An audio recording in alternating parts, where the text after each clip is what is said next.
क्या आपका भी पैसा सहारा में फंसा हुआ है?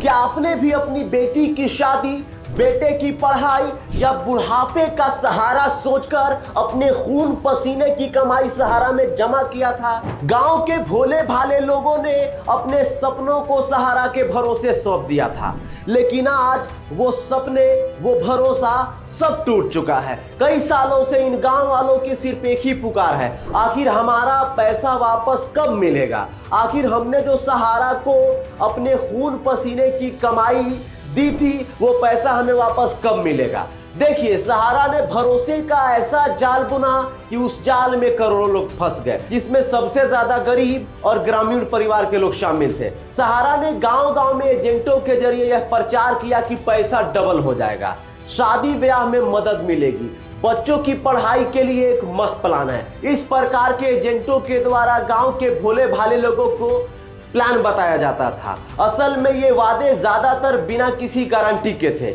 इसीलिए करोड़ों लोगों की मेहनत की कमाई आज सहारा ने लूट लिया है। आपको बता दें, भारत में सहारा ग्रुप के निवेशकों की संख्या लगभग 3 करोड़ 30 लाख के आसपास है, यानी हर 40 भारतीयों में से एक व्यक्ति ने सहारा में निवेश किया है। हम बात करें झारखंड की, तो एक अनुमान के हिसाब से लगभग 20 से 25 लाख परिवार ने सहारा में पैसा जमा किया है। इनमें ज्यादातर ग्रामीण, किसान, मजदूर और छोटे व्यापारी थे।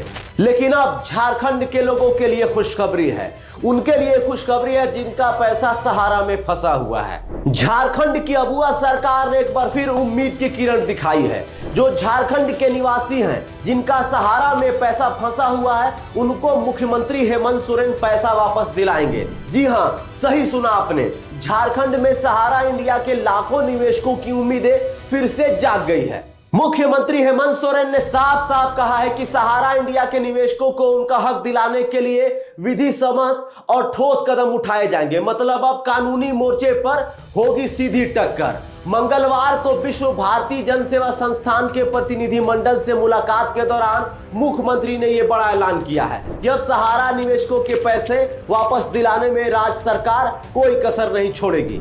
विश्व भारती जनसेवा संस्थान के लोगों ने मुख्यमंत्री से 3 प्रमुख मांगे रखी। पहला मांग, सहारा निवेशकों का पैसा जल्द वापस दिलाया जाए। दूसरा मांग, जांच आयोग का गठन हो। और तीसरा, राज्य सरकार सुप्रीम कोर्ट में हस्तक्षेप याचिका दायर करे। मुख्यमंत्री हेमंत सोरेन ने इन मांगों को गंभीरता से लिया और भरोसा भी दिलाया। अबुआ सरकार अब चुप नहीं बैठेगी, हम न्याय दिलाएंगे। विधानसभा के पटल से लेकर गांव की चौपाल तक सहारा के निवेशकों का यह मुद्दा अब फिर से गरमाने लगा है।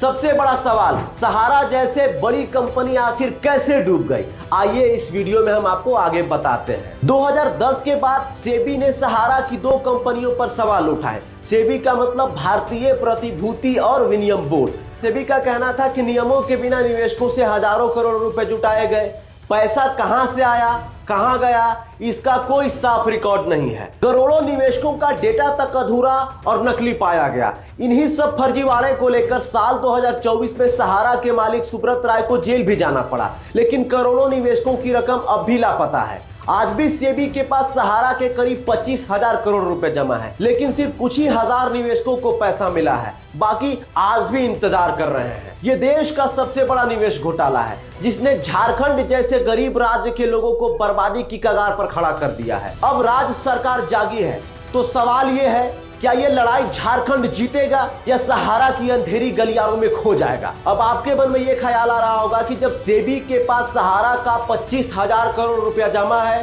तो गरीबों को उनका पैसा क्यों नहीं मिल रहा है? ये सवाल सिर्फ झारखंड नहीं, पूरे देश के करोड़ों निवेशकों की धड़कनों में गूंज रहा है।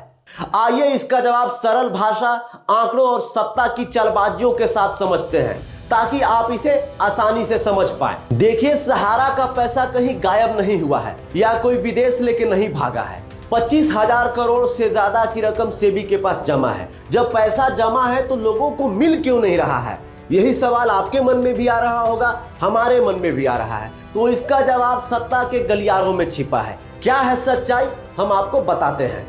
देखिए, सुप्रीम कोर्ट के निर्देश पर सहारा की संपत्ति नीलाम करके सेबी ने सहारा से 25,000 करोड़ की रकम वसूली थी। सेबी इस पैसे को लौटाने के लिए क्लेम वेरिफिकेशन की प्रक्रिया चला रहा है। लेकिन अब सबसे बड़ा सवाल है कि क्लेम वेरिफिकेशन से अब तक कितने को मिला है पैसा? सिर्फ 19,000 निवेशकों को मिला है, वो भी 138 करोड़, यानी जमा कुल रकम का 0.5% भी नहीं। बाकी पैसा क्यों अटका है? सेबी कहती है कि निवेशकों के दस्तावेज अधूरे, गलत या नकली हैं। बहुत सारे निवेशकों का डेटा ही उपलब्ध नहीं है, नाम है लेकिन पता नहीं, कागज है लेकिन सही नहीं, क्लेम है लेकिन आधार नहीं। सेबी का कहना है कि जिन्होंने भी पैसा जमा किया है सहारा इंडिया में, उनका कागज सही नहीं है, उनका जो है डॉक्यूमेंट सही नहीं है। और केंद्र सरकार का इस पर क्या कहना है? केंद्र सरकार बार बार कह रही है कि मामला सुप्रीम कोर्ट में है, इसलिए हम सीधे हस्तक्षेप नहीं कर सकते। लेकिन सवाल यह है, क्या गरीब की मदद के लिए सुप्रीम कोर्ट का बहाना बनाना सही है? क्या सरकार एक नया कानून नहीं ला सकती है? क्या संसद में इस मुद्दे को नहीं उठाया जा सकता है ताकि देश के गरीबों को उनका पैसा मिल सके, उनका पूंजी मिल सके, उनका मेहनत का पैसा उन्हें मिल सके? देखिए, सालों से सेबी और केंद्र सरकार के बीच कागजी लड़ाई चल रही है और बीच में पिस रहा है गांव का वो किसान जिसे अपने 5,000 रुपए की चिंता है, क्योंकि उसी से बेटी की शादी होनी थी, क्योंकि उसी 5,000 रुपए से उसका घर चलना था, क्योंकि उसी 5,000 10,000 से उसके बच्चों को पढ़ाना था। अब वक्त है केंद्र सरकार जवाब दे, कब मिलेगा निवेशकों का उनका हक, कब खुलेगा 25,000 करोड़ का ताला? और अगर अबुआ सरकार सुप्रीम कोर्ट में याचिका दायर करती है तो क्या केंद्र उसका समर्थन करेगी या फिर आंखें मूंद लेगी? अब सबसे बड़ा सवाल यह है कि राज्य के मुख्यमंत्री हेमंत सोरेन ने इस पर पहल दिखाया है, वो शायद सुप्रीम कोर्ट जाएंगे, याचिका दायर करेंगे और सहारा के निवेशकों को शायद पैसा दिलवाएंगे। ये तो वक्त बताएगा। बाकी आप इस पूरे मामले पे आपका क्या कहना है, आप हमें कमेंट करके बताइए। और ये भी बताइए कि किन किन लोगों का सहारा में पैसा फंसा हुआ है, कितने लोगों ने जो है क्लेम वेरिफिकेशन से अपना पैसा वापस पा लिया है। बाकी इस वीडियो को देखने के लिए जोहार, जय हिंद।